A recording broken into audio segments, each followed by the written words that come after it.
आज का टॉपिक है हमारा संसद। तो संसद किन दो अंगों से मिलकर बना होता है? संसद मिला बन के बना होता है दो अंग, राज्यसभा और लोकसभा। वैसे तो संसद के तीन अंग होते हैं, राज्यसभा, लोकसभा और राष्ट्रपति।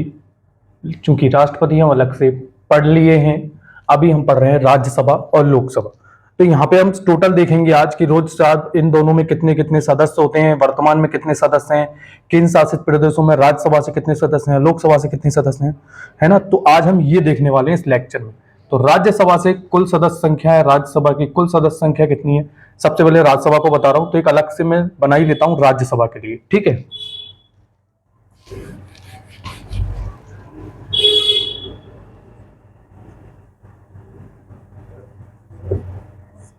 राज्यसभा, अब राज्यसभा में देखो टोटल मेंबर्स कितने हैं, 250 मेंबर्स होते हैं राज्यसभा में। तो क्या वर्तमान में 250 मेंबर्स हैं? नहीं है, वर्तमान में 5 कम है। वर्तमान में कितने सदस्य हैं? वर्तमान में राज्यसभा में हैं 245 सदस्य। 245 सदस्य राज्यसभा में वर्तमान में उपस्थित हैं। अब राज्यसभा में राष्ट्रपति के द्वारा मनोनयन भी होता है।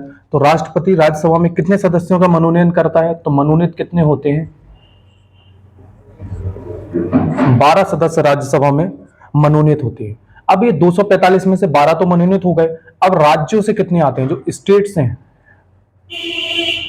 स्टेट से कितने आते हैं? तो स्टेट से आते हैं हमारे 225 सदस्य। 225 स्टेट से आ गए, 12 यहां से हो गए, 237 हो गए, ठीक है।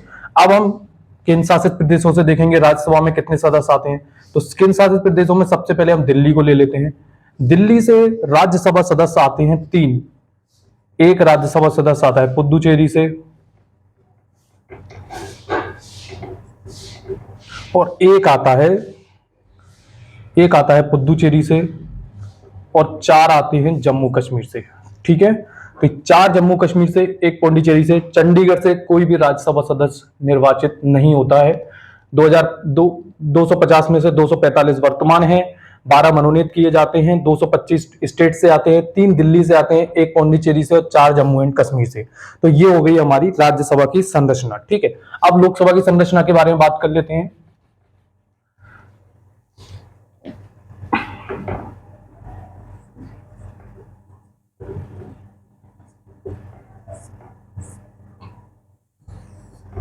लोकसभा, तो लोकसभा में टोटल मेंबर्स कितने हैं?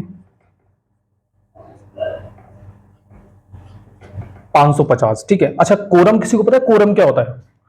कोरम वो होता है जब संसद में टोटल जितने मेंबर्स हैं उसका 1/10 भाग अगर उपस्थित है तो उसे हम कोरम कहते हैं, तभी संसद की कार्रवाई आगे चली जाती है, ठीक है।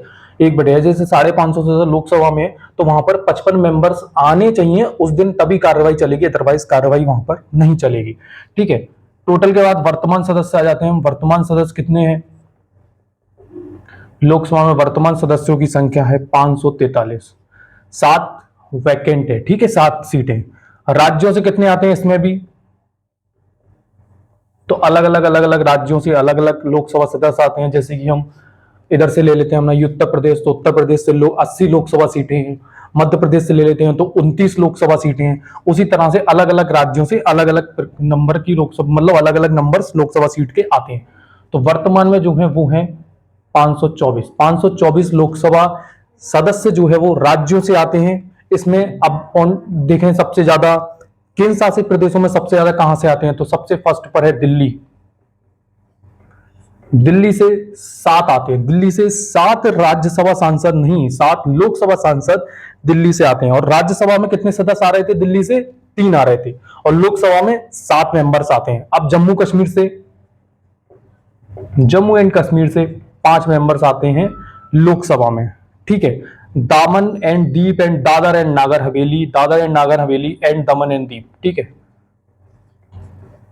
यहां से 2 आते हैं, दमन एंड दीप, ठीक है। दादर एंड नागर हवेली और दमन एंड दीप 2 मेंबर्स आते हैं लोकसभा से। अब एक एक मेंबर की बात आ जाती है। ये सारे तो आ गए भाई, यहां से दिल्ली से 7 आ गए, जम्मू कश्मीर से 5 आ गए, दमन and Deep, Dadar and Nagar Haveli से 2 मेंबर आ गए राज्यसभा में, वो सॉरी लोकसभा में सॉरी। नेक्स्ट आता है, मैं एक एक सदस्यों का अलग से लिख के बता देता हूं आपको कि एक एक लोकसभा में एक एक सदस्य किन किन केंद्र शासित प्रदेशों से आता है, ठीक है। तो लद्दाख चंडीगढ़ से आता है कि नहीं आता, बताओ जल्दी से, पता है किसी को? लिखूं कि नहीं? लद्दाख, अंडमान एंड निकोबार, लक्षद्वीप। लक्षद्वीप की लैंग्वेज कौन सी है, कोई बताएगा मुझे?